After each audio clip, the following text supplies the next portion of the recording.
예. 그래서 이제 이 장에서는 피지컬 시스템, 메커니컬 시스템, 일렉트리컬 시스템, 그 다음에 오늘 얘기할 전기모터, 일렉트로 메커니컬 시스템에 대한 모델링, 결국 이제 메커니컬 시스템에 대해서는 뉴턴 제곱칙, 그다음에 전기회로에 대해서는 키로피 법칙, 그다음에 전기모터와 같은 일렉트로 메커니컬 시스템에 대해서는 이 뉴턴 제법칙과 키로피 법칙을 동시에 적용하는 이제 그런 문제가 되겠죠. 그리고 결국 이런 피지컬 시스템에 대한 모델, 결국 이제 미분방 정식 모델에 대해서 우리가 라플라스 변화를 적용해서 결국 이제 전달함수를 끌어내는 그런 과정이 있었죠. 그리고 선형화라는 개념을 오늘 또 얘기할 건데 선형은 뭐고 비선형은 무엇이냐. 그리고 이 전달함수라는 것은 기본적으로 선형 비방을 가정하고 있다. 이제 그런 얘기를 했었습니다. 자, 쭉 넘어가서 리뷰하다가 또 너무 진도를 놓칠 가능성이 있기 때문에 2일절에서는 이렇게 입출력 시스템의 개념이 무엇인지, 그다음에 기계 시스템의 수학적 모델링이라는 것은 입력과 출력 사이에 선형 상미방을 유도하는 것이다. 그렇죠? 네. 그래서 기계 시스템 3대 요소, 매스, 스프링, 댐퍼죠. 그거에 대해서 우리가 선형 미방을 유도해 보면 이런 식으로 이제 2차 미분 방정식을 유도할 수 있다는 것이죠. 여기 이제 라플라스 트랜스폼을 적용해서 결론적으로 입력분의 출력의 전달함수를 끌어낼 수가 있다. 그래서 이 전달함수를 4장에서 7장 사이에 시간응답 해석에 우리가 활용할 수가 있고, 그 다음에 8장 9장의 제어기 설계에서 이른바 루트로커스 근교적 문제에 활용하고, 또한 10장에서는 주파수 응답의 이 전달함수를 활용한다 그런 얘기죠. 그래서 이 전달함수 모델링을 프리퀀시 도메인 모델링이다. 그렇게도 얘기를 한다고 그랬죠. 프리퀀시 도메인 모델링이다. 그 얘기는 이 전달함수가 주어졌을 때 우리가 주파수 응답 해석을 할 수가 있기 때문에 프리퀀시 도메인 모델링, 프리퀀시 모델링 뭐 이렇게도 얘기한다는 겁니다. 라플라스 2A절에서 라플라스 테이블 2A1, 2A1은 반드시 여러분들이 익혀야 한다는 얘기를 강조했었고, 그래서 이제 2차 방정식 모델, 싱글 바디 메커니컬 시스템으로서, 그렇죠? 우리가 이제 이런 자유물체도를 굉장히 강조하죠. 자유물체도에 대해서 뉴턴 제곱칙을 적용하면 결국은 자유물체도 어떤 바디에 작용하는 외력의 합 이꼴 관성력 MA와 같다 이렇게 되는 거죠. 이때 이제 우리가 스프링 포스와 댐핑 포스를 이해를 해야 되는데, 스프링 포스는 그렇죠. 기본적으로 운동의 방향을 이쪽을 플러스로 잡을 때, 그죠? 항상 이 운동을 방해하려는 방향으로 KY, 또 댐핑 포스는 운동을 방해하려는 방향으로 CI 프라임에 댐핑 포스가 작용한다 그렇죠. 그래서 이 모든 세 가지 힘을 합하면 그것은 결국 그 물체에 나타나는 관성력과 같다. 그렇죠. 그래서 우리가 이와 같이 싱글 바디에 대한 2차 미방을 유도할 수가 있고, 이거를 간단한 폼으로 정리하면 y2 프라임 또는 ay2 닷 플러스 ay 닷 플러스 by 이꼴 원래 n분의 1의 f인데 이걸 스케일링해서 여러분들이 앞으로 이제 4장, 5장, 6장 가보면 이렇게 by와 bu를 이렇게 1대1로 매칭시켜 놓는 경우가 많다. 이렇게 노멀라이즈 하는 경우가 많은데 그래서 그때 이 u는 어떤 스케일된 인풋이라고 얘기를 할 수가 있다는 얘기죠. 실제 인풋은 f지만 여기서 u는 어떤 스케일링된 표시. 왜? 단순히 b분의 b를 맞춰주기 위해서. 네. 이렇게 이제 2차 방정식 모델이 주어지면 결국 우리가 해야 될 일은 뭘까요? 솔루션을 구하는 거죠. 솔루션을 구하는 것이다. 솔루션 어떻게 구할 것이냐 이거죠. 아직도 내가 태블릿 사용에 익숙하지가 않네. 그래서 우리가 솔루션으로서 결국은 미분 방정식 솔루션은 자연응답과 강제응답의 합으로 표현할 수 있다. 이런 얘기를 했죠.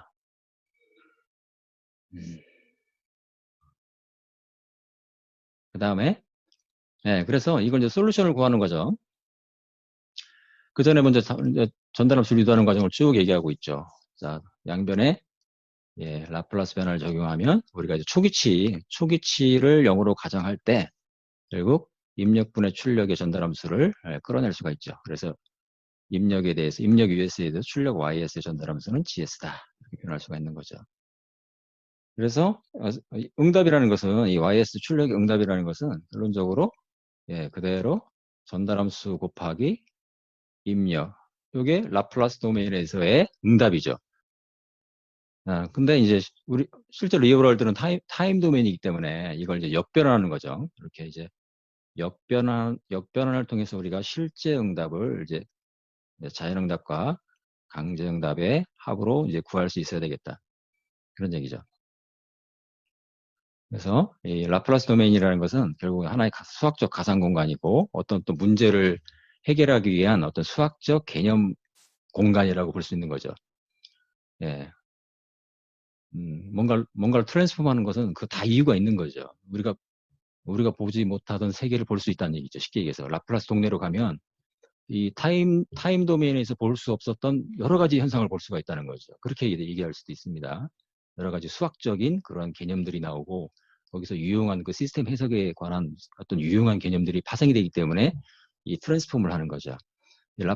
가장 대표적인 게 사실은 주파수 응답이라고 할 수 있는데 이 전달함수를 구함으로써 우리가 주파수 응답 해석할 수 있다는 걸 좀 강조하는데 우리 교과서에 이번 학기 말미 10장에서 그 얘기가 나온다 그런 얘기입니다. 중간에 질문이 있으면 적극적으로 여러분들 보이스 켜고 질문하는 게 좋을 것 같아요. 그러면 내가 훨씬 더 진행하기가 좋습니다. 네, 여러분 잘 들리고 있죠? 네. 네, 보이스를 탁 꺼놓으니까 또 너무 안 들리니까 이상하다. 네, 다시 해제했습니다.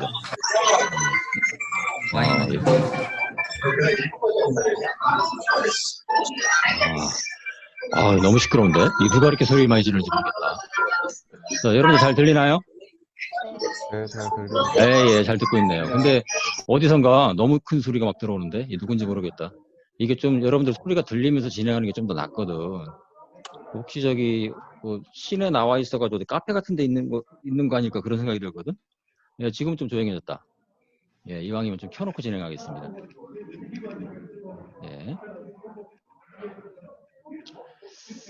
자, 그래서 이제 역변하는 과정에서 우리가 필요한 것이 이제 부분부수 전개, 파셜 프랙션 익스펜전이라는 개념을 우리가 또 다루었죠. 결국 이것은 우리가 라플라스 도메인에서의 응답을 자, 그렇죠? 예. 이렇게 YS 읽고 GS 플러스 GS 곱하기 US 이거죠. 이걸 이제 1창의 조합으로 부분부수 전개를 해서 각각 1창들을 역변하는 과정이죠. 그럼 우리가 자, 이와 같이 2차 시스템에 대해서 2차 시스템의 전달함수 그 다음에 S분의 1은 스텝 입력이죠. 스텝. UT 이퀄 1인 스텝 입력. 스텝 입력 1이라는 일정한 입력이 들어간 거죠. 그러니까 이게 1이 아니라 어떤 A라는 크기를 가질 수도 있죠. 그럴 때는 S분의 A가 되고 여기도 S분의 A가 들어가겠죠. 그래서 어떤 일정한 크기의 입력이 들어 스텝 인풋, 스텝 입력 또는 계단 입력. 특히 그 입력의 크기가 1일 경우에는 단위 계단 입력 또는 유닛 스텝 펑션, 유닛 스텝 인풋 이렇게 부른다는 얘기죠. 그럴 때 전달함수의 분모는 2차고 자, 입력의 라플라스 변화는 1차고 자, 그럼 결국 분모는 전체적으로 3차가 되는데 3차니까 1차항 3개로 분해할 수가 있죠. 그래서 각각에 대한 라플라스 역변환 하나, 둘, 셋 합치면 여기 결국 전체 응답을 구할 수 있다 그런 얘기죠.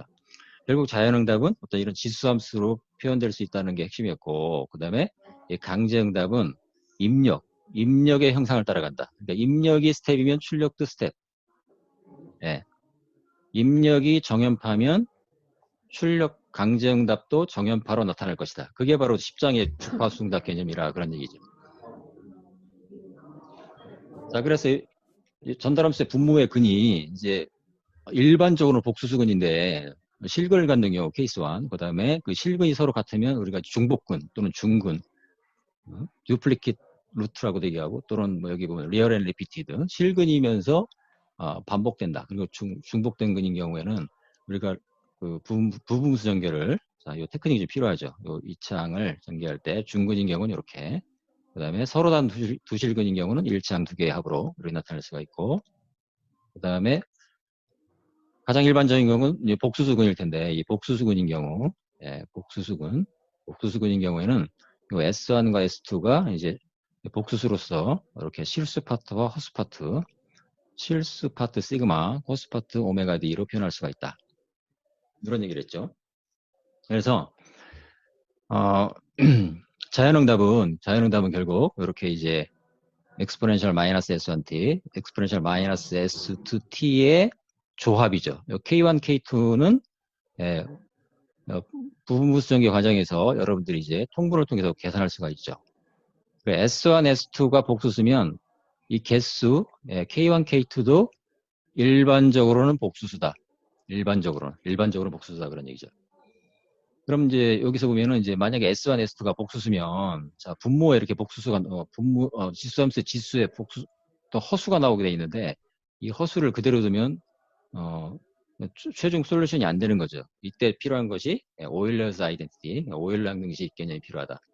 오일러 항등식이라는 것은 지수함수와 삼각함수와의 관계를 나타내는 하나의 정리가 된다 그런 얘기죠. 그래서 오일러 항등식을 적용하면 최종적으로는 요 자연응답은 그죠? 요 자연응답은 복수수인 경우의 자연응답은 결국 이렇게 정연파 형태로 나타날 수밖에 없다 그런 얘기죠. 그래서 이 정연파는 뭘 의미하느냐? 결국은 응답의 오실레이션을 나타내는 거예요. 응답의 오실레이션. 그래서 이 한 주기가 결국은 이 오메가 D와 된 거죠. 이 주기는 뭘까요? 주기는 오메가 D분의 2파 이렇게 되겠죠. 정연파의 주기. 자, 그럴 때 이 진폭은 자 여기 보면 m의 exponential 마이너스 시그마 t 시간에 따라 진폭이 점점점 줄죠. 왜? 시그마가 실수라면 점점점 시간이 지나면서 m 곱하기 exponential 마이너스 시그마 t는 점점 주니까 진폭은 점점 감소하는 이런 모양이 나타난다는 얘기죠. 여기서 이제 좀 학습을 좀 깊게 한 학생들은 벌써 딱 그 감을 잡아. 그렇다면 이 시그마가 양수면은 이게 수렴할 텐데 시그마가 만약에 음수면 어떻게 될까요? 이 진폭이 점점점 증가하겠죠. 네? 맞나요? 네, 여러분 대답해 보세요. 그럴 것 같죠? 네. 예, 아무도 대답을 안 하네. 예, 좀 적극적으로 대답하기 바랍니다. 만약에 이 복수수의 근중에 이 시그마가 그죠? 시그마의 부호에 따라서 이 자연응답은 그죠? 예, 수렴할 수도 있지만 발산할 수도 있는 거죠. 그래서 만약에 이런 경우에 시그마가 이때 양수 그러니까 결국 exponential 마이너스 시그마 t 이때 이 시그마가 양수라면 진폭은 점점 감소해서 결국 자연응답은 0으로 수렴에 들어가죠. 0으로 수렴에 들어가요. 근데 만약에 시그마가 음수다. 그러면 어떻게 될까요? 진폭이 점점 증가하겠죠. 그럴 경우에는 응답이 어떻게 될까요? 이렇게 발산할 수도 있죠. 발산. 그죠? 시그마가 음수인 경우는 발산할 수도 있다. 발산. 그죠? 이런 내용을 다룬 것이 이제 4장 과도응답의 주제가 된다. 그런 얘기죠. 그러니까 그 분모의 근이 전달함수근이 그 실근인 경우는 무조건 그죠? 복수수인 경우에도 그 실수 파트, 실근인 경우는 그 실근 자체, 그 실근 자체가 이렇게 음수를 가져야만 결국 수렴한다. 지금 조심해야 되는데 여기서 말하는 시그마라는 것은 이제 이 부호의 조심인데 여기서 근은 S1, S죠. 그러니까 S 이퀄 마이너스 S1, S 이퀄 마이너스 S2가 근이기 때문에 부호는 조심해야 되겠죠. 근데 이렇게 표현할 때는 자, exponential 마이너스 시그마 t가 수렴하려면 시그마는 어떻게 될까요? 양수여야 되겠죠. 그러니까 여기서 보면 자, 여기서 이제 조심해야 되는데 S 이퀄 마이너스 S1, 마이너스 S2가 근이죠. 그러니까 실제 근은 어떻게 될까요? 마이너스 시그마 플러스 마이너스 A 오메가 되겠죠. 이거 좀 조심해야 됩니다. 자, 어쨌든 그 전달함수 분모의 근의 부호에 따라서 발산할 수도 있고 수렴할 수도 있다. 또 그 근이 복수이냐 실수냐에 따라서 진동을 할 수도 있고 하지 않을 수도 있다. 그런 얘기죠. 케이스 1, 2는 자연응답이 오실레이션, 진동하지 않는 그런 경우죠. 여기서 보면 이런 경우죠. 이런 경우가 케이스 1, 2가 해당되는 것이고 요건 뭘까요? 요거는 언댐프트라고 돼 4장에 나오는 개념인데 그 복수수 근 중에 실수 파트가 0이고 허근만 존재하는 경우, 허근만 존재하는 경우는 어떻게 될까요? 케이스 3에서 허근만 존재하면 이 실수 파트, 그리고 시그마가 0이면, 예, 진폭은 M으로 일정하게 유지되겠죠. 그럼 어떻게 될까요? 이렇게 계속해서 진동하는 그런 모양이 나올 수밖에 없죠. 이렇게. 이런 식으로. 요거는 시그마가 0인 그런 경우죠. 이런 경우를 이제 언댐프트, 비감쇄 케이스라고 이렇게 얘기를 합니다. 그 다음에 가장 일반적으로는 이 그림이죠. 요 점점점 진폭이 감소하는, 예, 이걸 다시 그려보면, 하다가 점점 이렇게 감소에 들어가는 이런 모양, 예, 이런 모양이 가장 일반적인 그 2차 시스템의 응답의 형상이 된다. 그런 얘기죠.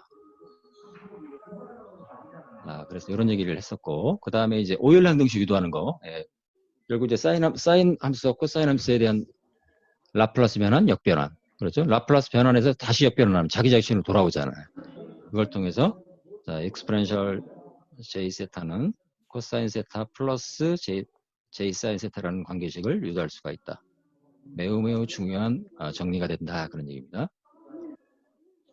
자, 그 다음에 교과서에 나와 있는 식, 뭐, 1차항으로 분해하지 않고 삼각함수 역변환을 직접 이용할 수도 있다. 그 케이스를 보여줬고.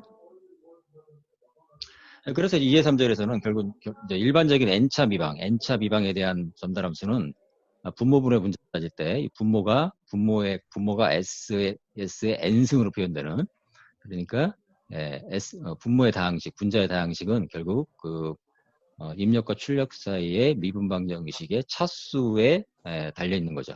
그래서 만약에 입력과 출력 사이의 미방이 2차 방정식이다. 그러면 n은 2가 될 수밖에 없는 거죠. 그리고 보통의 경우 이 분자는 상수가 되는데 이렇게 상수가 아닌 경우도 있고는 여러분들이 이 분자가 상수가 아닌 경우를 만나는 경우는 흔하지가 않다. 특히 미케니컬 시스템인 경우에는 분자가 거의 상수로 나타난다.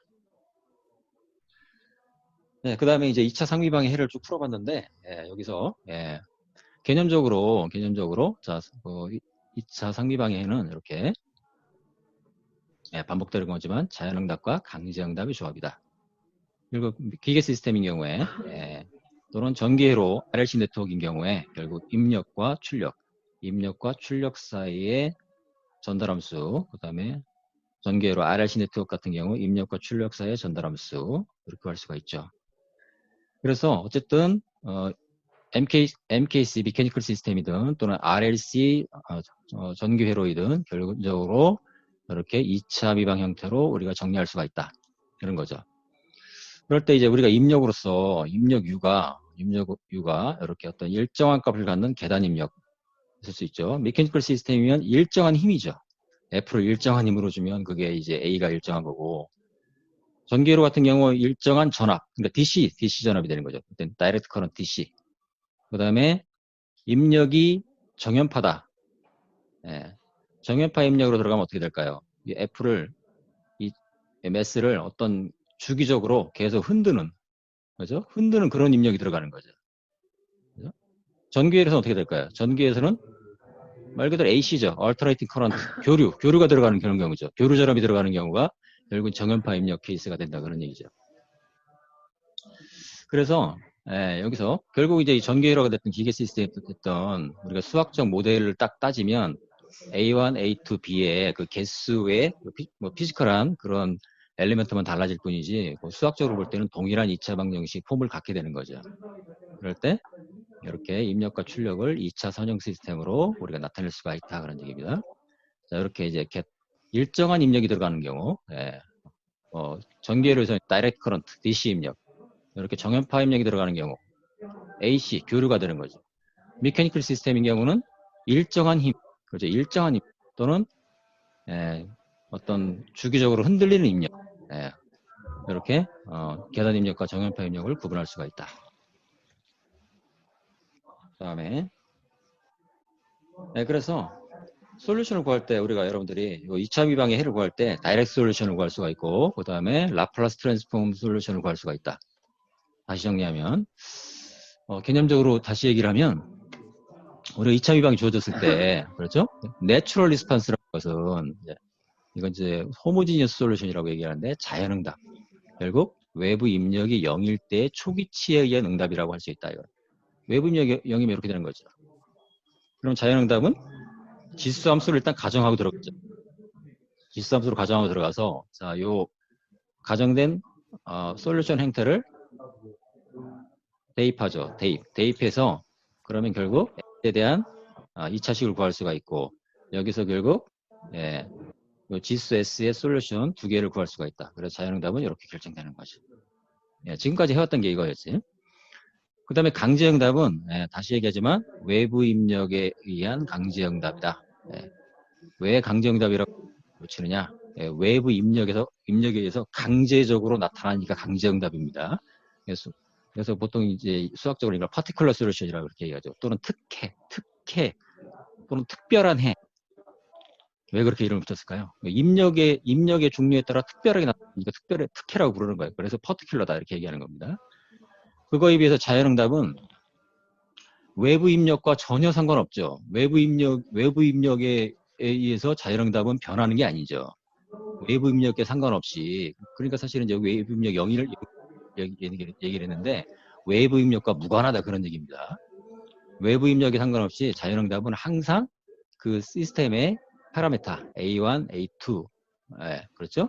이 A1, A2는 결국 미케니컬 시스템에서는 매스 스프링 댐퍼에서 결정하는 것이고 전기회로 같은 경우는 RLC, 그죠? RLC의 상수값에 의해서 결정되는 거죠.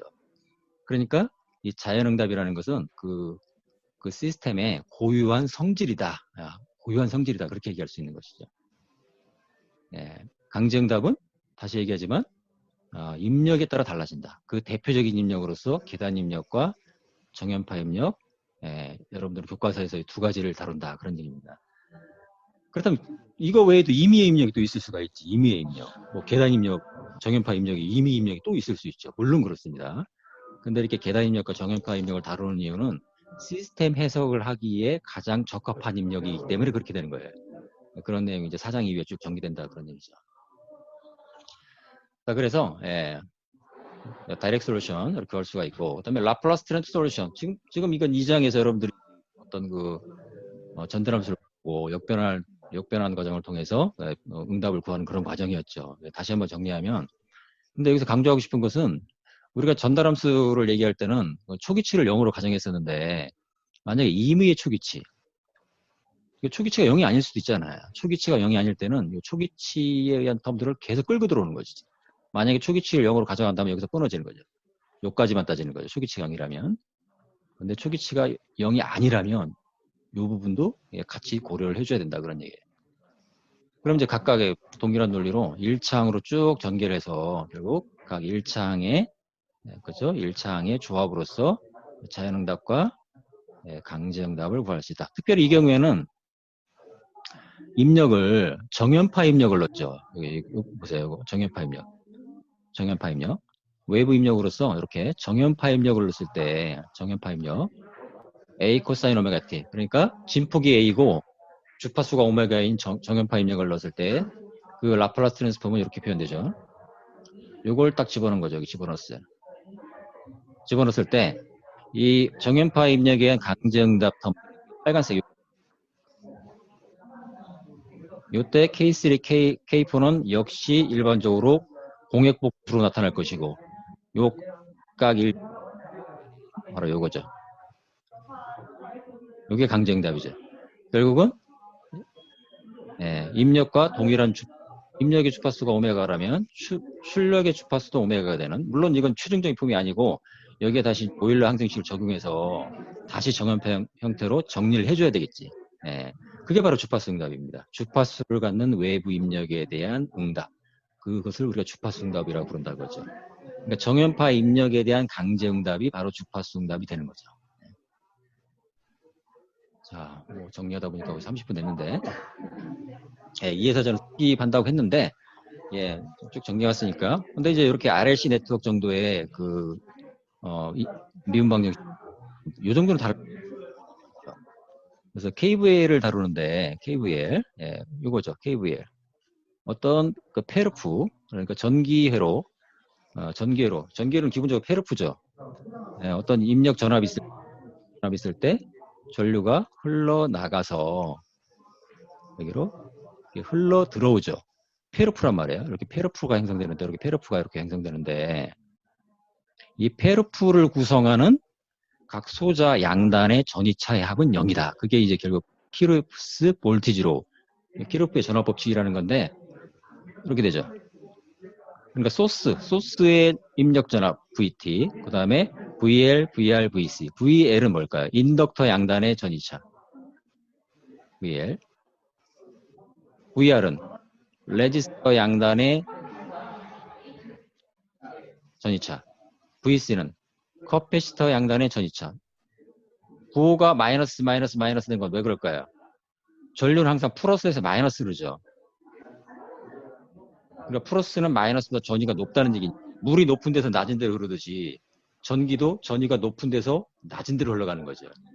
그러니까 전위의 방향을 보면, 근데 소스는 소스 입장에서 보면은 플러스에서 흘러가서 마이너스 들어오잖아요. 그러니까 소스의 플러스 마이너스 방향과 일시의 방향이 서로 반대죠. 그러니까 이게 마이너스가 붙은 겁니다. 그런데 VL, VR, VC는 결국 인덕터, 레지스터, 커패시터 양단의 전이차인데, 근데 인덕터에 흐르는 전류, 레지스터에 흐르는 전류, 커패시터에 흐르는 전류와의 전압 전류 관계, 바로 그게 이거죠. 여기서 보면, 이거 빨간색 박 칠했는데 볼티지 커런트 관계. 이걸 적용하면, 그죠? 그러니까 커패시터 양단의 전이차와 커패시터를 흐르는 전류와의 관계는 이렇게 나타난다. 어떤 적분 관계를 가지고 레지스터를 흐르는 전류와 레지스터 양단의 전이차는 이런 관계. 여러분들이 이미 많이 알고 있는 오음의 법칙. 그 다음에 인덕터 양단의 전이차와 인덕터를 흐르는 전류와의 관계는 이러한 미분 관계가 있다. 이런 거죠. 그래서 이 세 가지를 적용하면 이렇게 입력 전압과 출력 전류 사이에 유도할 수가 있다. 요걸 이제 한 번 더 미분해주면 LI DT분의 DV가 돼가지고 2차 변형을 얻을 수가 있는데, 만약에 커패시터 전압을 출력을 하고 싶어, 그럴 수 있죠. 예. 커런트를 출력을 할 수 있고, 커패시터, 내가 관심 있는 것은 커패시터 양단의 커패시터의 전압의 변화다.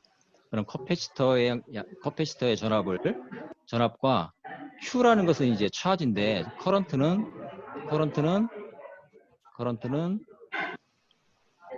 전화의 흐름이다, 이렇게 표시할 수 있다는 얘기죠. 이 관계를 이용하면 Q는 CVC라고 표현할 수가 있다.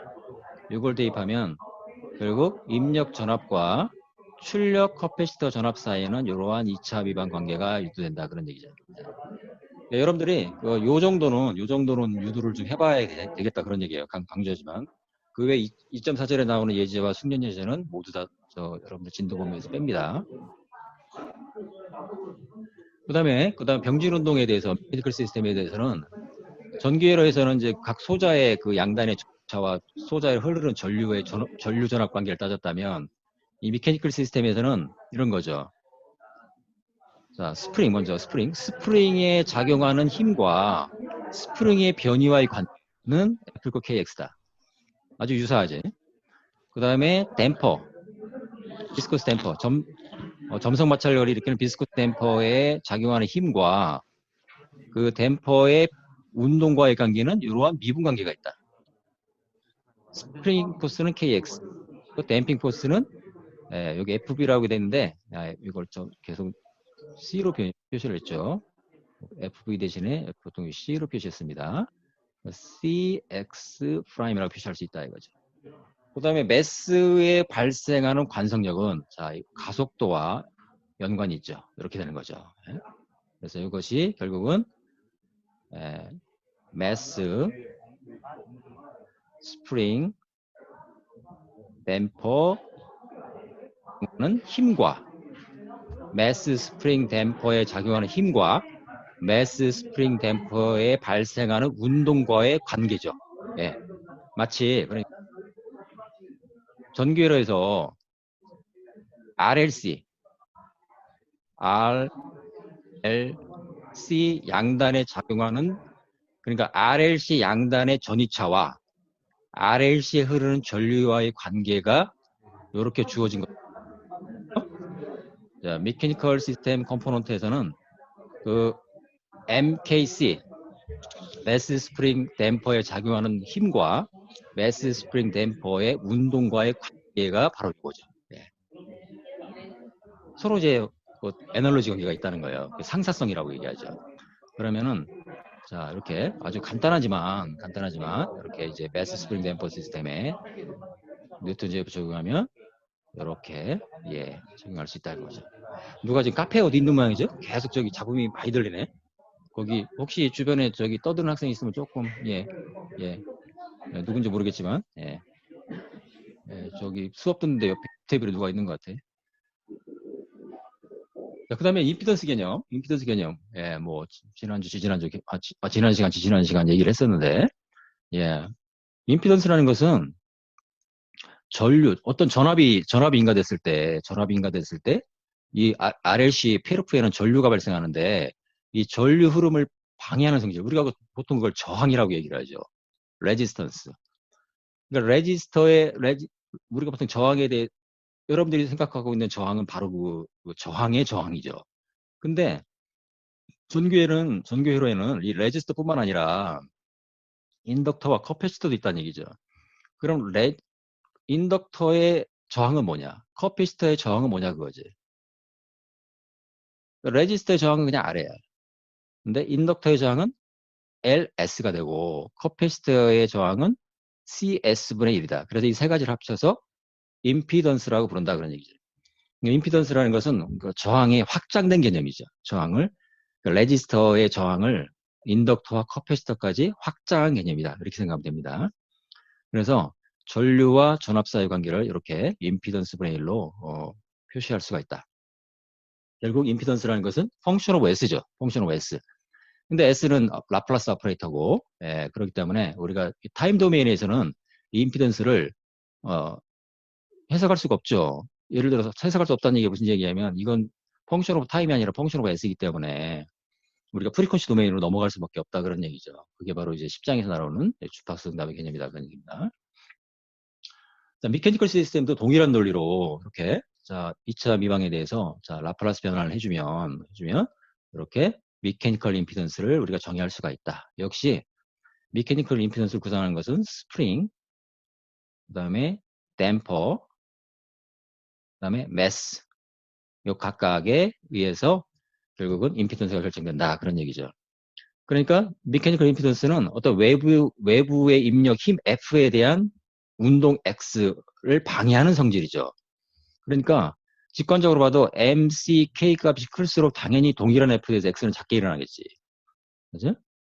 근데 매스는 S 스퀘어가 붙었고 댐퍼는 S가 붙었다 이거예요. 스프링은 그냥 상수죠. 스프링은 상수예요. 그러니까 이 S는 라플라스 오퍼레이터로서 주파수와 연관되기 때문에 10장에서 S를 J 오메가로 치환해서 결국은 주파수 응답 관점에서 여러분들이 임피던스를 복수수 형태로 실수파터, 허수파터로 계산할 수가 있다 그런 얘기입니다. 복수수라는 것은 복수수의 크기가 있고 복수수의 위상이 있죠. 그렇죠? 이렇게 해서 주파수 응답을 이해하면 임피던스 개념을 보다 정확히 이해할 수가 있다. 그런 얘기죠. 네. 아직 40분 지났는데 이거 안 끊어졌죠? 여러분들 듣고 있나요? 잘 들립니다. 예. 잘 들립니다. 지금 40분 지났잖아요. 그죠? 40분 더 지났는데 방송 안 끊어졌잖아. 이게 지금 그러니까 일부러 서비스 타임인지 모르지만 어쨌든 뭐 다행입니다. 그 다음에 이자유도 시스템에 대해서 자 싱글 바디가 아니라 투바디죠. 투바디에 대해서 이 M1과 M2 사이에 대해서 이렇게 M1에 대해서 F과 MA 자유물체도 이렇게 적용할 수가 있죠. 여기까지죠. 요만큼이 M1에 대한 프리 바디 다이어그램 외래 계합은 관성력과 같다. M2에 대해서 작용하는 자유물체도 요거는 뭘까요? 이것이 M2X22-다 이렇게 표현할 수 있죠. 그래서 항상 이 스프링 포스와 댐핑 포스는 운동을 방해하는 방향으로 표시해줘라. 자, 그리고 M1과 M2 사이의 상대 운동은 M1 입장에서는 X1-X2가 상대 운동이고 M2 입장에서는 X2 빼기 X1이 상대 운동이죠. 그거를 유념하라고 얘기했어요. 왼쪽 벽은 고정돼 있잖아요. 그러니까 이건 이제 이 벽은 운동을 안 하기 때문에 사실은 굳이 말하면 K1, X1 빼기 이렇게 표시할 수 있죠. 운동을 안 하니까. 예. 그리고 이제 오른쪽 벽도 고정돼 있잖아요. 모션이 없으니까 사실은 이것도 뭐 굳이 얘기한다면 K3 곱하기 X2 마이너스 0이다. 이렇게 표시해도 상관없을 거예요. 네. 뭐 벽은 운동을 안 하니까. 네. 만약 그 얘기 무슨 얘기예요? 여기에 또 다른 매스가 M3가 달려있을 수도 있잖아요. 이쪽에도 뭐가 달려있을 수 있잖아요. 이쪽에도. 뭐 M0라고 할까? 그럼 여기는 어떻게 될까요? X1 마이너스 X0가 되는 것이고, 이쪽 어떻게 될까요? X2 마이너스 X3가 되겠죠. 이렇게. 그걸 개념을 계속 이제 확장해 나갈 수 있다. 그런 얘기예요. 어쨌든 두 개의 매스에 대해서 이렇게 열린 미방을 얻을 수가 있다. 그러니까 2차 미방 두 개를 얻을 수가 있다. 그런 얘기죠. 그래서 이 2차 미방 두 개에 대해서 라플라스 변화를 적용해주면 이렇게 2x2, 2x2 매트릭스 형태를 우리가 정리할 수가 있고, 입력 F1, F2. 물론 이 경우에는 F2, M2에 대한 입력은 0이 경우가 되는데, 일반적으로 이제 F1, F2 입력에 대해서 X1, X2 출력에 대한 전달함수는 자, 매트릭스 A를 역행렬을 취함으로써 이렇게 일반적으로는 네 가지의 전달함수를 얻을 수가 있다. 그런 얘기죠. 이렇게. 그 중에서 이제 그 예제 217에서는 F1 입력에 대한 그 M2의 출력, 요걸 구하라고 했죠. 이걸 이렇게 표현한다. 이런 걸, 뭐 교과서에 이런 표현이 나오지 않지만, 이런 일반적으로 다이나믹 커플링, 동적으로 동적으로 연관되어 있는 성질, 이런 얘기죠. 예. 역시 라플라스 역변화를 통해서 응답을 구할 수가 있다. 근데 이때는 분모가 4차식이죠. 4차식. 예. 4차식입니다. 그래서 이 개수만 주어지면 여러분들이 1차항으로 분해해서 역시 응답을 구할 수가 있죠. 예. 뭐 예제에는 여기 응답까지 구하라고 안 했지만 뭐 내 입장에서 이런 거 시험 문제 내고 싶잖아. 예를 들어서 여러분들 개념을 정확히 이해하고 있다면 못할 이유가 없다는 거 그런 얘기죠. 예. 시험에 꼭 나온다는 얘기는 아니야 그렇다고. 예. 그 다음에 회전운동에 대해서는 병진운동과 동일한 논리죠. 동일한 논리인데 이때는 이제 회전운동이니까 우리가 이제 회전을 일으키는 힘을 갖다 모멘트라고 얘기하잖아요. 또는 토크. 그죠? 그래서 이제 스프링도 사실은 이렇게 표시했지만 이 회전에 대한 스프링이 되는 것이고 이 비스코스 댐퍼는 회전 운동에 대한 댐핑 포스. 그러니까 주로 이제 그 어떤 베어링이죠. 베어링. 어떤 회전하는 베어링에서는 그 운동을 방해하는 어떤 점성 마찰력이 작용하죠. 그다음에 이너샤, 매스 대신에 이제 이 회전 운동이니까 회전 운동에 대해서는 매스가 아니라 매스 모메러브 이너샤를 적용해야 된다 그런 얘기죠. 여기도 스프링에 대해서는 스프링에 작용하는 토크 또는 모멘트와 스프링 포스와의 관계 이렇게 되는 거죠. 예. 그러니까 스프링에 발생하는 어떻게 될까요? 스프링에 발생하는 모멘트는 K 세타가 된다 그런 얘기고 그다음에 베어링 그죠? 비스쿠스 댐퍼 베어링에 발생하는 모멘트는 D 세타 닷 또는 D 세타 프라임. 그다음에 그 매스에 발생하는 회전 관성력이죠. 굳이 말하면 로테이셔널 이너셜 포스죠. 로테이셔널. 그것은 J 세타 2 프라임이 된다 그런 얘기죠. 이렇게 뭐 세 가지 역시 회전 운동에 대한 3대 요소다. 그래서 예제식을 보면 자 우리가 이제 연속계 어떤 회전체에 대해서 이런 경우 굉장히 많죠. 예를 들어서 뭐 가스터빈도 뭐 이런 경우가 되는데 이렇게 어떤 회전 운동인데 이 탄성 효과에 따라서 그죠? 왼쪽과 오른쪽에 로테이션 세타1, 세타2가 일반적으로 다를 수 있다 그런 얘기죠. 그 탄성 효과를 모델링한 것이 K가 되는 것이고 그래서 왼쪽 파트 J1에 대한 프리바드 다이어그램 여기까지죠. 요거는 J1 세타1 투 닷. 그다음에 오른쪽 파트는 요만큼이죠. 요만큼에 대해서 J2 세타 투 닷. 그래서 이렇게 열린 미방을 얻을 수가 있고 역시 라플라스 변환해 주면 이렇게 2x2 매트리스 형태로 정리할 수가 있다. 입력 토크. 왼쪽에 모터가 연결됐다고 생각하면 된다. 왼쪽 모터에서 들어가는 토크를 T라고 생각하면 이렇게 2x2 형태로 정리할 수가 있고 자 그럼 A의 역행렬을 취함으로써 여러분들이 입력 T분의 입력 토크분의 세타1의 전달함수 입력 토크분의 세타2의 전달함수를 두 가지 전달함수를 구할 수가 있겠죠. 지난주에 여기까지 수업을 했죠? 그 다음에 이제 그 2.7절은 스킵한다고 했는데, 그래서 여러분들 이제 기업에 대한 개념 정도는 알아야 한다 그런 얘기를 했죠. 기업이. 왜 전기모터를 이해하기 위해서. 기어기어 레이시오는, 자, 왜, 그 기어도 모터는 어떻게 돼 있냐면, 이게 모터예요. 모터인데, 여기 이제 감속기, 리덕션 기가 붙어 있다, 이거. 그래서 보통 이렇게, 여기 보면 이제, 예, 요게 아마 이 모터고, 요 감속기가 이렇게 앞에 붙어 있는 경우, 그런 경우인데, 그래서 요만큼이 모터죠. 오리지널 모터는, 예, 예, 여기 보면 이제 여기까지 모터죠. 모터축을 요게 모터축이라는 얘기가 되는데, 실제 그 모터의 로터축과 모터축은 이렇게 사실 일치시킬 수 있어요. 왜냐하면 보통 기어비가 30에서 80인데 이렇게 두 개 기어 만드는 N1분의 N2를 80으로 만들 수가 없거든. 그러니까 유성 기어, 그러니까 세틀라이트 그 기어를 갖다가 여러 개 설치해가지고, 예, 이렇게 되는 거죠. 기어와 기어 해가지고서 그 모든 감속비의 곱을 곱해서 30에서 80으로 만들어내는 거죠. 그리고 모터의 원래 축과 이 감속기 축을 거의 이렇게 일치시키죠. 이건 개념적인 그림이라서 이 모터 축과 지금 어떤 그 감속기 축이 다른 것처럼 보이지만 사실 이걸 잘 일치시킬 수가 있습니다. 설계를 잘하면 그렇게 된다는 거죠. 그럴 때, 자, 모터에서 발생하는 에너지는 어떻게 될까요? 자, 모터의 오리지널 토크 T1과 모터의 회전 세타1.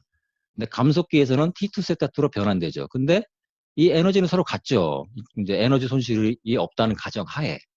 그럼 우리가 이렇게 T1분의 T2는 세타분의 세타2 이런 관계를 얻을 수가 있고.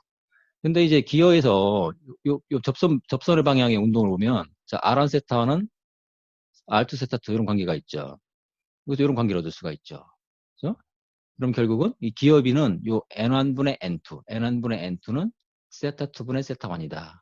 세타2분의 세타1은 오메가2분의 오메가1과 같다. 그 비율은, 네, 비율은 같다. 그런 얘기죠. 이걸 통해서 결론적으로 감속 기어를 통해서 토크는 n배로 증폭되고 대신 속도는 n분의 1로 감속된다. 그래서 이걸 리덕션 기어다. 이렇게 얘기를 합니다.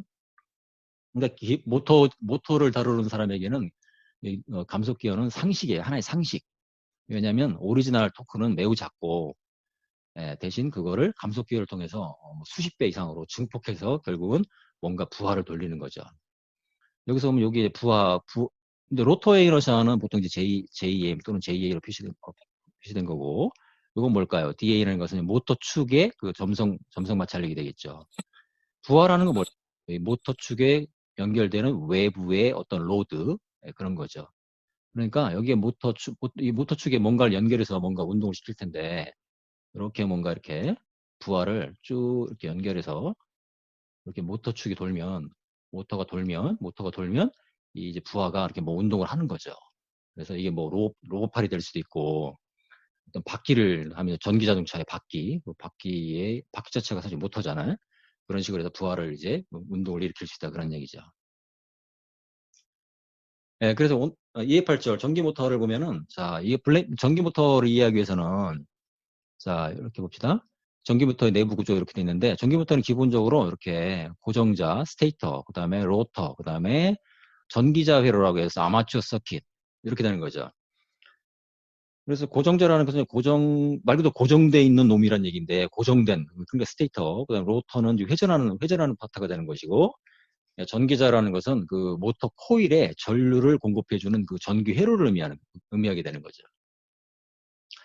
그래서 여기 보면은 개념적으로 표시했는데, 플레밍의 왼손 법칙에 의해서 결국은 이제 어떤 힘이 발생한다.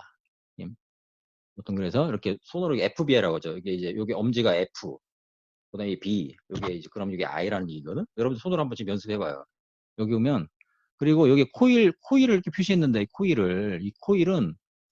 이 코일은 사실은 실제로 이 로터에 코일이 거의 뭐 수만 가닥 또는 뭐 경우에 따라 수십만 가닥이 감겨 있을 수 있어요. 이렇게.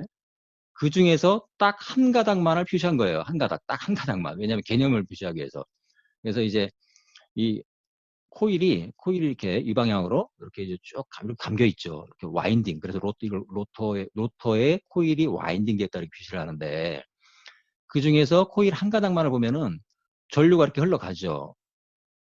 그러면 근데 자기장 N극에서 S극으로 B라는 자속 물질을 갖는 매그네틱 필드 자기장이 형성되고 있죠. 그러면은 FBI 이게 고등학교 물리에도 나오는 건데 이게 F거든. F B의 방향 I 이거 해보세요. 이게 왼손이잖아 지금 왼손. 그러니까 이거 어떻게 할지 모르겠다. F 이게 I가 되거든. 이렇게 되죠. 이렇게. 참 어렵습니다 이게. F B I 맞죠? 그러니까 힘은 이쪽으로 그렇죠. 이게 커런트 방향, 이게 자기장의 방향. 그러면은 이게 힘의 방향이죠.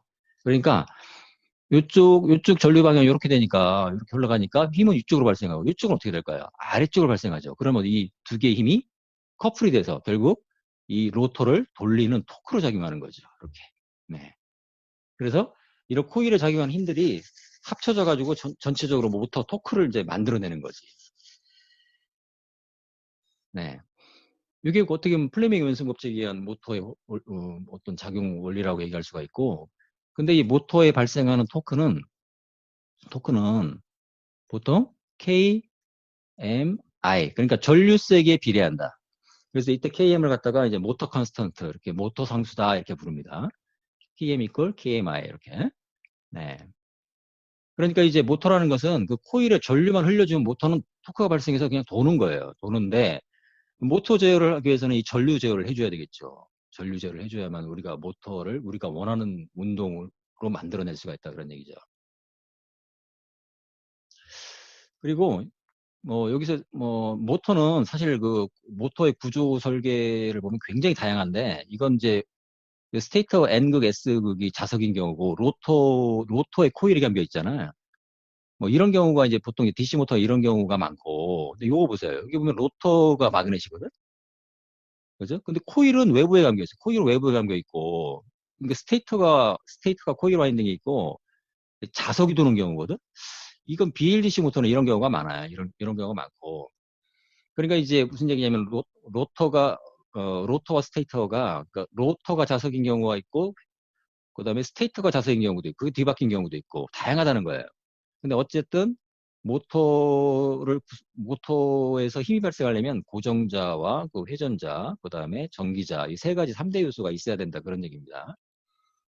네, 그리고 또 이제 외부에서 들어가는 그 전원에 따라서 DC 모터, 다이렉트 커런트, DC가 들어가는 거죠. 그 다음에 또 AC 모터가 있거든? AC 모터는 말 그대로 교류를 받아들이는 거야. 그래서 이제 사실 뭐 모터는 굉장히 다양합니다. 뭐 수백 종이 있어요.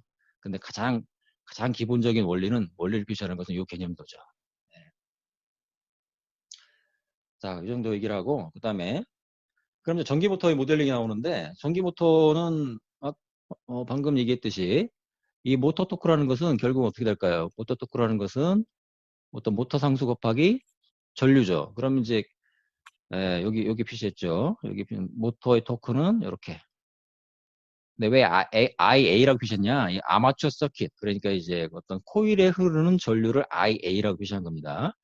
요 KT는 뭘까요? 이건 모터 컨스턴트. 그러니까 모터의 용량에 따라서 KT 값은 정해지는 거죠. 뭐 200W 모터다, 뭐 400W 모터다 그러면은 그거에 따라서 KT가 딱 결정되는 거예요.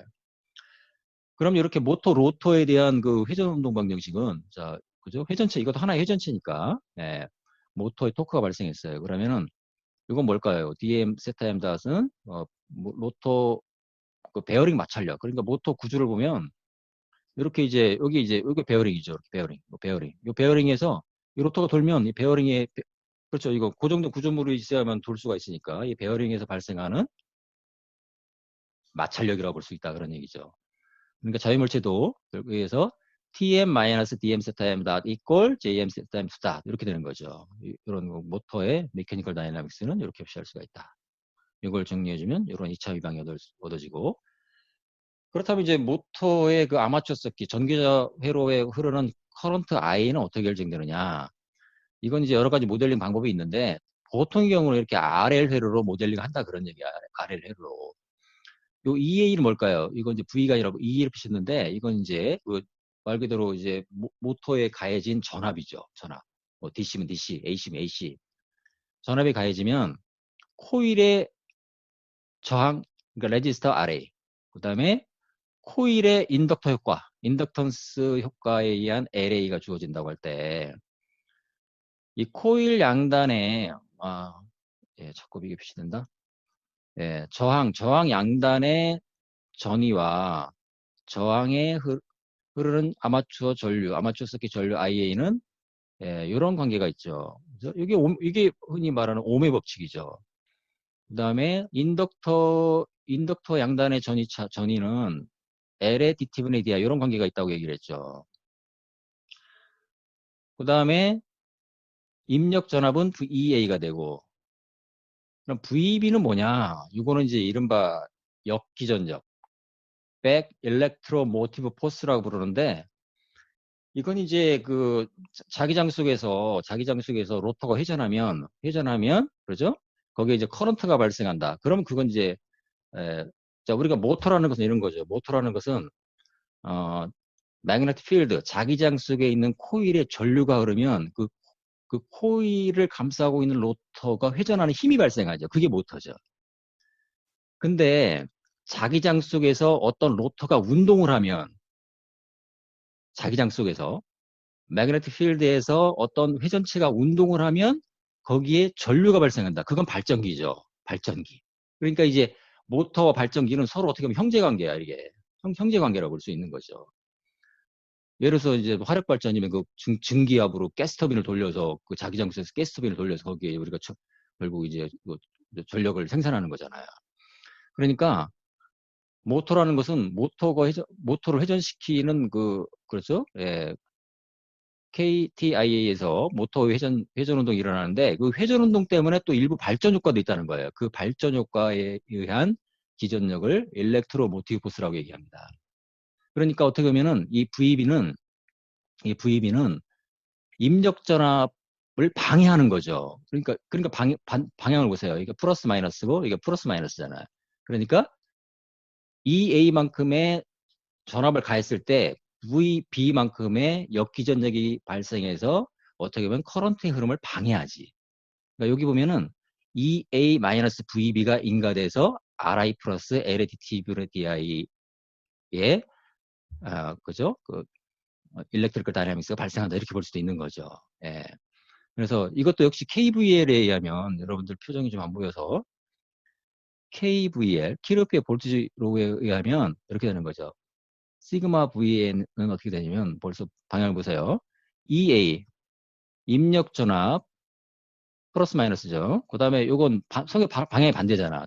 저항에서는 RI만큼의, 그죠? 전위체가 발생하고, 그 다음에 인덕터에서는 L의 DT분의 DI만큼의 전위체가 발생하고, 그 다음에 역기전력이 하나 더 발생했잖아요. 마이너스 VB 이꼴 0. 요거죠.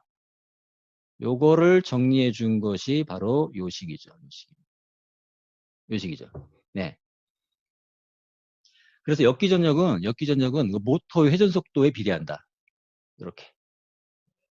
모터 회전 속도에 비례한다. 그래서 결국은 이제 역기전력 때문에 결국은 요 로터의 메커니컬 다이내믹스 결국 이제 세타의 운동을 나타내는 거죠.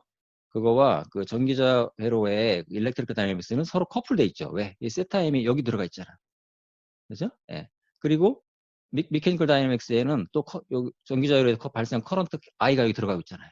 서로 커플돼 있죠. 서로 연관돼 있다 그런 얘기. 자, 그래서 요거를 정리를 해주면 이렇게 되는데, 그래서 아마추어 서킷, 전기자회로에서의 일렉트리컬 다이나믹스, 그 다음에 로터의 미케니컬 다이나믹스, 모터의 토크를 TM 이퀄 KI를 갖다가 이쪽으로 옮겨버렸죠. 이렇게. 일로 옮겨버렸어요. 이렇게 옮기고. 그래서 실제로 모터라는 것은 입력 전압이죠. 모터에 인가되는 입력 전압이 있으면 그 모터의 운동이 나타나죠. 그죠?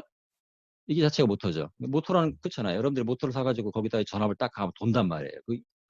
그 가하는 전압이 입력이죠. 입력 전압에 대해서 일렉트로메케니컬 시스템으로서 전기기계 시스템으로서 실제 그 모터의 운동이 나타난단 말이에요.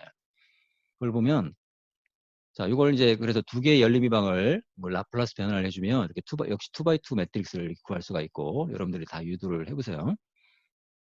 그래서 자 A의 역형렬을 취해주면 이렇게 그죠?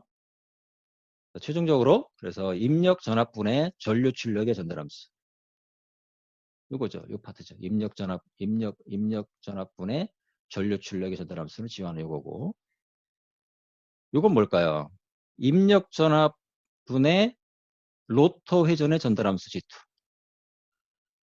그거는 입력 전압의 로터 운동 요거죠. 그러니까 여기서 말하는 G2는 이만큼이죠.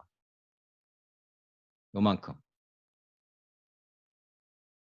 요만큼이 G2S가 되는 거죠. 그죠? 예. 그러니까 G1S, 여기 G1S는 입력 전압분의 전류 출력이지만 G2S는 입력 전압분의 로터의 회전이죠. 여기 G2가 된다 그런 얘기죠. 여기서 TM 입력에 대한 세타임 출력은 바로 로터 다이내믹스만 표시하는 거죠. 요게 TM이기 때문에 요게 TM입니다. 예, 여러분들이 손으로 차근차근 유도하면서 정확히 이해를 해야 됩니다. 예, 중간에 질문 있는 학생들 언제든지 보이스를 보내서 질문을 하세요. 자, 그 다음에, 오늘 15분 내에 끝내겠습니다. 여러분들 자꾸 수업이 늦어져서.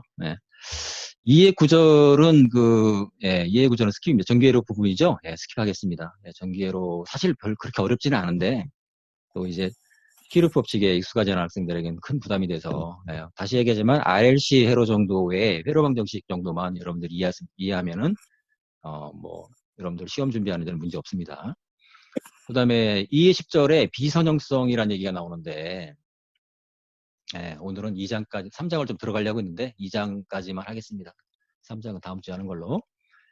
비선형성, non-linearities. 이건 무슨 얘기냐면, 기계 시스템의 비선형 요소들을 쭉 얘기하고 있는데, 비선형 요소. 그럼 이제 여기서 이제 선형은 뭐고 비선형은 무엇이냐, 이걸 이해를 해야 되는데, 비선형이라고 얘기했단 말이에요. 자, 먼저 이제 첫 번째 구동기 포화. 이게 무슨 얘기냐면, 모든 구동기는 구동기 토크의 한계가 있죠. 너무 당연한 얘기잖아요. 예를 들어서 아까 모터 토크가 이제 뭐 KI라고 비셨잖아요. 커런트에 비례하는 토크가 발생한다고 했는데, 그럼 커런트 전류의 세기만 올려주면 계속 모터 토크가 증가하냐? 그건 아니지. 어떤 한계가 있다는 거야. 이렇게 한계. 그죠? 그걸 갖다가 이제 여기 앰플리파이어라고 돼 있는데, 액추에이터 세츄레이션. 어떤 포화에 걸렸다. 그러니까 그 이상 힘은 내지 못한다. 그런 얘기예요. 그러니까 요만큼은 선형 영역이고, 사실은 이제 반대도 있죠. 이렇게 반대. 이건 이제 선형 영역이고, 요걸 벗어난 영역은 비선형 영역이다. 이렇게 얘기를 하죠. 이렇게. 그래서 보통 이렇게 표시를 합니다. 그래서 요게 결국은, 글씨 쓰기가 좀 힘든데, 선형 구간이다. 그런 얘기죠. 무슨 얘기냐면, 입력에 비례해서 출력이 나오는 구간을 우리가 선형 구간이다. 그렇게 얘기한다는 얘기죠. 그 다음에, 데드존이라는 말이 나왔는데, 데드존. 데드존이라는 것은 직역을 하면 죽은 영역이라는 뜻이잖아요. 이게 무슨 얘기냐면, 운동이 발생하지 않는 영역이 있다는 얘기죠. 여기 보면은, 입력이 들어가고 있는데도 출력은 안 나오지 않고 있죠. 입력이 이만큼 들어가는데 출력이 안 나오고 있어요. 그러다가 어떤 입력이 어떤 한계를 넘으니까 그때부터 출력이 나타나고 있죠. 이런 경우죠.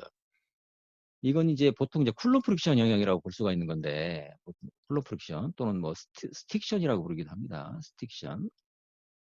그러니까 무슨 얘기냐면, 여러분들이 어떤 물체를 이렇게 밀자마자 바로 움직이지 않죠. 약간의 쿨러 프릭션을 이겨야만 이게 움직이잖아요. 모터도 마찬가지거든. 모터도 처음에 토크를 할 때 바로 움직이는 게 아니라 약간의 쿨러 프릭션을 극복했을 때, 쿨러 프릭션보다는 더 큰 입력이 들어갔을 때부터 이제 돌기 시작하죠. 요 경우가 이제 데드존이라고 볼 수 있다는 얘기죠. 그러니까 운동이 나타나지 않는 영역이 있다. 이건 비선형이다. 그러니까 y 꼴 ax는 선형이지만 y 꼴 ax에다가 b가 붙으면 이건 비선형이 됩니다. 직선이지만 선형처럼 보이지만 절대 선형이 아니에요. 보통 y 절편이라고 하나? b 효과 때문에 입력 x와 출력 y는 b 때문에 비선형 관계가 됩니다. 물론 이제 요 b를 옮겨가지고 y-b equal ax 이렇게 정의한 다음에 입력 x에 대해서 출력 y-b는 선형이다. 물론 이렇게 얘기할 수는 있어. 예, 그건 테크닉이거든. 교과서 예제도 그런 게 있거든. 그렇게 얘기할 수 있지만은 그러니까 y-b를 갖다가 새로운 출력 g로 정의한다면 입력 x와 출력 z는 선형이 맞아요. 예, 맞습니다. 근데 만약에 출력을 y라고 한다면 입력 x와 출력 y는 요 b 때문에 비선형이 되죠. 예. 그래서 데드존이 나타나는 것은 결국 보통 쿨러 프릭션, 이 쿨러 프릭션이 보통 이제 이렇게 표시를 하는데, 예. 어떤 쿨러 프릭션을 이기는 힘이 가야만 이게 이제 결국 어떤 운동이 나타나잖아요. 그죠? 운동이 나타난다 이거예요. 네? 그래서 실제 마찰력은 이렇게 쿨러 프릭션과 CX 프라임이라는 점성 마찰력. 그래서 이제 이 점성 마찰력은 굳이 말하면 이건 선형이죠. 이건 선형이에요. 무슨 얘기냐면 입력에 따라서 비례해서 나타나는 힘이기 때문에 선형이라고 부르는 것이고, 근데 이 쿨러 프릭션은 입력에 상관없이 항상 수직 발력, 그러니까 노멀 리액션, 수직 발력에 따라서 결정이 되기 때문에 요건 비선형이에요. 여러분들이 조금 어렵게 느낄 수도 있는데, 예, 비선형 이렇게 됩니다. 예, 그러니까 자동 제어와 기계 진동에서는 그래서 이 쿨러 프릭션을 잘 다루지 않습니다. 예, 그래서 근데 여러분들이 이제 2학년 동력학에서는 보통 이제 쿨러 마찰력으로서 쿨러 마찰력을 다뤘죠. 오히려 그때는 이제 이런 그 점성 마찰력을 다루지 않았죠. 왜 그랬을까요? 예, 다 이유가 있죠. 이유가 있어요. 예. 그러니까 이제 뭐 굳이 말하면 이제 동력학에서는 이제 그 2학년 그 기초동력학, 강체동력학에서는 쿨러 프릭션만을 얘기했고, 이 기계진동이나 자동제에서는 이걸 오히려 얘기 안 한다는 거예요. 왜? 비선형이기 때문에 얘기를 안 하는 것이고, 선형 비방이 비선형으로 넘어가기 때문에 안 하는 것이고, 동력학에서 굳이 이 점성 마찰력을 얘기하지 않은 이유는 말 그대로 미분방 정신이 나타나니까 그런 거지. 예를 들어서 mx2 equal f 하면 이거는 사실은 굳이 말하면 미분방 정신을 할 수 있지만은 두 번 미분하면 그대로 x를 구할 수 있잖아요. 근데 만약에 mx2 플러스 cx 프라임 하면 그럼 어떻게? 그건 바로 이제 미방이 돼 버리잖아요. 그러니까 이제 그 동력학에서 점성 마찰력, 비스코스 프릭션을 다루지 않은 이유는 미방을 풀지 않으려고 그렇게 한 거지, 사실은. 미방. 그러니까 여러분들이 2학년 동력학에서 미방 풀 일이 별로 없었죠. 예, 미방 풀지 않았지. 예, 가끔 뭐 예제에 나올 수도 있지만, 예, 그렇게 얘기할 수가 있습니다. 네. 그래서 선형 시스템에 대한 정리를 여러분들이 좀 알 필요가 있는데, 자, 선형 시스템이라는 것은 어떤 전달함수를 유도하는 데 있어서 어떤 기본적인 가정이다. 그런 얘기를 했고, 선형 시스템은 어떤 시스템이냐? 먼저 이제 선형 벡터 공간이라는 개념이 있는데, 이거 수학적 개념이죠. 리니어 벡터 스페이스라는 개념인데, 선형 벡터 공간이라는데, 이게 결국 이제 선형 시스템이 정의되는 공간인데, 리니어 벡터 스페이스는 결국은 벡터 에디션, 그러니까 벡터 합과 스케일러 멀티플리케이션, 뭐 굳이 이거 뭐 스카라 곱에 대하여 클로즈드, 뭐 닫혀 있다 이런 표현을 하죠. 저기 선형대수에서. 그러니까 벡터 합과 스카라 곱이 성립하면 그건 선형 시스템이에요. 근데 이제 벡터 합과 스케일러 멀티플리케이션, 스칼라 곱이 성립한다는 얘기는 결국은 이른바 중첩의 원리, 프린시플 오브 슈퍼포지션, 중첩의 원리가 성립한다는 거와 같은 얘기가 되는 거죠. 이건 개념적으로 간단한데, 어떤 선형 시스템이 있다고 할 때, 뭐 이렇게 2차 선형 비방으로 표시되면 이건 선형 시스템이죠. 그리고 무슨 얘기냐면, 입력 U와 출력 Y 사이가 서로 선형이라는 얘기거든. 그 선형이라는 얘기 뭐냐면, 그 입력과 출력 사이에 중첩의 원리가 적용된다. 이제 그런 얘기가 된다는 얘기지. 간단히 보면, 만약에 어떤 이 시스템에 U1이라는 입력을 넣었어요. 그럼 Y1이라는 출력이 나오겠죠. 나온다고 가정을 해보자는 거예요. 그럼 그리고 U2라는 입력을 넣었을 때 Y2라는 출력이 나왔다고 했을 때, 만약에 이 U1에다가 알파베한 입력을 넣으면 출력은 어떻게 나타날까? Y1에 알파베로 나타난다. 그렇죠? U2에다가 베타베를 하면 출력도 베타베가 나타난다. 만약에 알파 U1, 베타 U2라는 입력을 넣는다면 출력은 알파 Y1 플러스 베타 Y2라는 출력이 나타난다. 이게 바로 주첩의 원리죠. 그러니까 입력을 10배 하면 입력을 10배 증가시키면 출력도 그 10배가 나와야 되는 것이고 두 개의 입력을 합하면 그 두 개의 출력을 합한 출력이 나와야 된다 그런 얘기죠. 네, 그게 바로 선형 시스템이죠. 그래서 이걸 갖다 이제 우리 교과에서는 호모지니티, 호모지니티를 우리말로 설명하면 일관되다. 항상 어떤 일관된 그런 응답이 나타난다 그런 얘기죠. 이게 성립하는 시스템을 우리가 선형 시스템이다. 예, 선형대수에서는 리니어 벡터 스페이스라고 정의를 한다 그런 얘기죠. 벡터 에디션과 스케일러 멀티플리케이션이 성립하는, 즉 중첩의 원리가 적용되는 시스템을 우리가 선형 시스템이라고 부를 수가 있다. 한 번 더 얘기하지만 여기 2차 선형 비방에 만약에 여기에 어떤 이렇게 상수가 붙었어요. 이렇게 상수가 예를 들어서 여기 상수 뭐로 할까요? 예, 쿨룸 프릭션이라고 얘기할 때 쿨룸 프릭션 예를 들어서 이렇게 딱 붙었어요. 이렇게. 그럼 이건 어떻게 될까요? 얘 때문에 비선형이 되어버린다는 거예요. 얘 때문에. 입력 U와 출력 Y 사이가. 예. 예. 그래서 그 선형 시스템에서 주로 여러분들이 지금 교과서에서 다룬 입력이 계단 입력, 계단 입력과 그 다음에 정연파 입력 두 가지 입력을 다루는데, 예. 그러니까 계단 입력을 넣으면은 여기서 컨스턴트 아웃풋, 일정한 출력이 나옵니다. 이건 물론 이제 계속 얘기했던 이제 강제응답을 얘기하는 겁니다. 자연응답이 사라지고 난 다음에 강제응답 구간을 얘기하는 것이고, 만약에 정연파 입력을 넣으면 당연히 정연파가 나와야 된다 이거예요. 근데 정연파의 주파수는 유지된다. 진폭과 위상은 변한다. A라는 크기의 계단 입력을 넣으면 B라는 크기는 달라지지만 역시 계단 출력이 나온다. 그런 얘기죠. 그러니까 콩 심은데 콩 나고 팥 심은데 팥 남다. 그런 얘기지. 그게 선형 시스템이다. 그런 얘기. 그럼 비선형 시스템은 그게 보장되지 않는다. 그런 얘기죠. 그래서 선형화라는 개념이 나오는데 선형화. 그러니까 비선형 함수를 선형화하는 것은 여러분들도 이미 이 정도는 이제 다른 과목에서도 이렇게 코사인 세타는 거의 1로 가정할 수가 있고 사인 세타는 거의 0으로 가정할 수가 있다. 근데 이제 세타 이퀄 0이라는 요거 이제 평형점이라는 개념은 이퀄리브리엄 포인트. 평형점 주변에서 이렇게 가정할 수 있다. 근데 이거 근거가 된 것은 테일러 시리즈죠. 테일러 급수. 테일러 급수는 이렇게 이제 쭉 전개를 나갈 수가 있는데 이걸 무한대까지 가면 결국 이제 쭉 실제 함수 fx를 근사 함수로 이렇게 근사적으로 어떤 어떤 평형점 주변, 평형점 x0 부근에서의 성분들로 이렇게 조합으로 표현할 수 있다 그런 얘기인데 여기서 1차항까지를 끄는 것이 바로 선형화죠. 그럼 이렇게 되죠.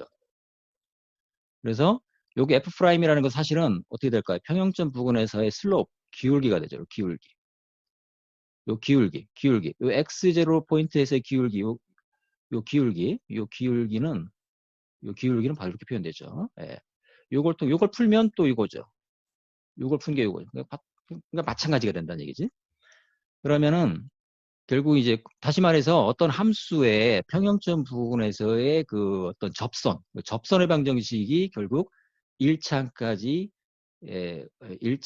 근사한 테일러 급수라고 얘기할 수 있다 그런 얘기죠. 코사인 세타와 사인 세타에 대해서 이 1차항까지 적용해 보면 이런 결과가 나오죠. 네, 시간이 간단히 해볼까요? 코사인 세타 같은 경우 이게 예를 들어서 코사인 세타 제로, 세타 제로가 0이면 이거 여기다 어떻게 될까요? 그 코사인 세타의 미분은 뭐예요? 자, 여러분들 얘기해봐요. 코사인 세타의 미분이 뭐야? 아무도 얘기 안 하네. 코사인 세타의 미분 어떻게 되죠? 마이너스 사인 세타입니다. 그렇죠. 네, 마이너스 사인 세타인데 평형점이니까 사인 세타 제로를 집어넣어야겠죠. 이렇게. 요거 그지? F'X 제로. 그 다음에 세타 마이너스 세타 제로. 이렇게 되는 거죠. 이게 코사인 세타에 대한 1차 근사식이죠. 근데 만약에 평형점이 0이다. 그건 무슨 얘기하면 보통 진자의 경우를 얘기하는 건데 이 진자가 이렇게 세타 운동을 할 때 진자가 흔들리다가 결국 멈추면 여기 세타 있고 여기서 멈추잖아요. 그래서 이걸 평형점이라고 얘기하는 거거든. 세타 있고 0을 집어넣으면 세타 제로가 0이면 어떻게 돼? 세타 제로가 0이면 얘는 어떻게 돼요? 얘는 세타 0을 넣으면 이게 얼마예요? 1입니다. 1이요. 그렇죠. 1이죠. 요거는 0이요. 0이죠. 그러니까 코사인 세타는 거의 1로 근사할 수 있죠. 예. 시간이 3분 남았네. 예. 빨리 해봅시다. 사인 세타는 어떻게 될까요? 사인 세타는 사인 세타 제로. 사인 세타의 미분은 어떻게 되죠? 코사인 세타입니다. 그렇지, 그렇지. 코사인 세타 제로. 세타 마이너스 세타 제로. 이렇게 되죠. 그러니까 세타 제로 0도야. 이거 어떻게 될까? 요거는 0이죠. 요건 어떻게 돼요? 1입니다. 1. 요건 0. 그러니까 사인 세타는 거의 세타. 이렇게 할 수 있죠. 예. 그러니까 매우 작은 세타의 범위에 대해서, 매우 작은 어떤 진자 운동 범위에 대해서 이렇게 코사인 세타는 1, 사인 세타는 0으로 가정할 수 있다. 물론 평형점, 세타 이퀄 0이라는 평형점 부근에서의 근사화야. 뭐 아마 교과서에 나올 텐데, 예를 들어서 세타 45도에 대해서 근사화하라. 그럼 어떻게 될까요? 그때는 이제 세타 제로가 0이 아닌 그런 경우에는 요식을 적용하면 여러분들이 충분히 이제 근사식을 구할 수 있겠죠. 예, 마지막이네요. 야, 여기 지금 2분 남았으니까. 자, 진자의 경우에, 방금 얘기를 했는데, 이 진자의 예제는 그 비선형 시스템에 대한 선형화 예제로서 아주 약방의 감촉격으로 잘 나오는 예제입니다. 이게 여러분들 그 케이스 스터디에서 안테나 컨트롤만 하기로 했죠? 네, 그래서 이건 여러분들 숙제는 아닌데, 이게 사람이 힙조인트, 사람의 힙조인트라고 얘기할 때, 다리를 얘기할 때, 다리가 이렇게 움직인다는 걸 이렇게 근사적으로 표현한 그림인데, 어떤 강체진자의 어떤 운동을 얘기할 때, 이건 어떻게 될까요? 힙조인트에서, 사람이 걸어가려면 힙조인트에서 어떤 토크가 발생하는 거죠, 이렇게. 그럼 이게 입력이죠.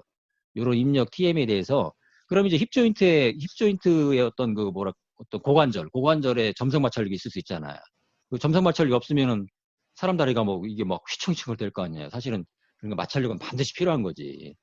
그러니까 이 운동의 속도에 비례하는 마찰력이 발생한다. 그리고 이 다리의 무게중심, 무게중심이라고 할 때, 여기 무게중심이라고 할 때, 무게중심에 작용하는 중력에 의한 모멘트가 있죠. 이 중력과는 요만큼의 모멘트함을 갖는다. 이 모멘트함은 2분의 L 사인 세타, 이거죠. 그러니까, 요 힙조인트에 대해서 모멘트 식으로 세우면 이렇게 되겠죠. 이것은 그 다리에 발생하는 관성력과 같다. 이렇게 되는 거죠. 그러면 이걸 정리해주면 이렇게 입력 토크에 대해서 출력 세타 진자 운동에 대한 비선형 미방을 얻을 수가 있다. 여기서 사인 세타가 비선형 함수가 되는 거죠. 사인 세타를 이렇게 세타로 근사할 수가 있다 이거죠. 세타로 근사할 수 있다. 근데 단 스몰 세타에 대하여 만약에 세타의 범위가 크면은 이 선형 미방식은 사실은 이제 적용할 수가 없다 그런 얘기죠. 자, 요 정도가